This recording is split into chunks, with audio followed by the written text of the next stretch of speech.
Well, we were on an installed version of GIFs from MicroEdge, and we anticipated that they were going to be sunsetting their support for that product, so it was really out of necessity. And also, GIFs just wasn't working for us anymore. It was a very rigid system, and we found that more often than not we were having to develop our processes around that system rather than having that system work with our processes.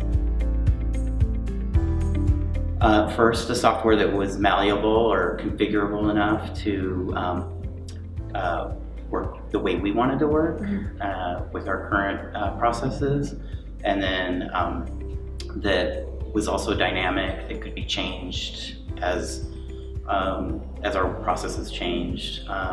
We wanted to go paperless. We wanted it to be in the cloud and accessible kind of anywhere that our people were working. And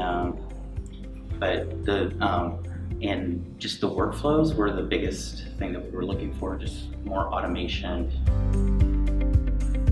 You know, we did a competitive RFP that we used the guide from Grants Managers Network, IdeaWare, I think, or something, to kind of whittle it down to 4 or 5 people that we invited. And we chose SmartSimple really just because 2 reasons. We convene our grantees on a regular basis, and we saw in the demo the events manager, which was something that interested us.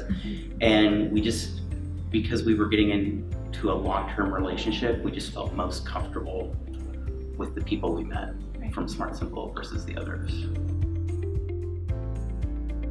Been mostly positive. I've gotten, especially internally, our CEO has just praised how good it works and how much easier it is for her to just go in and approve grants. And with the automated grant agreements, going through seniority, it's really allowed us to kind of take a step back now and like look at our processes and see what works and what doesn't. And I would say we're probably about like at 70% of where we want to be. We're still figuring some things out and kind of making tweaks as we go, and trying to figure out, all the data's in there now, how do we consume that data? How do we build out reports and things like that? So I think that's where our next kind of challenge is.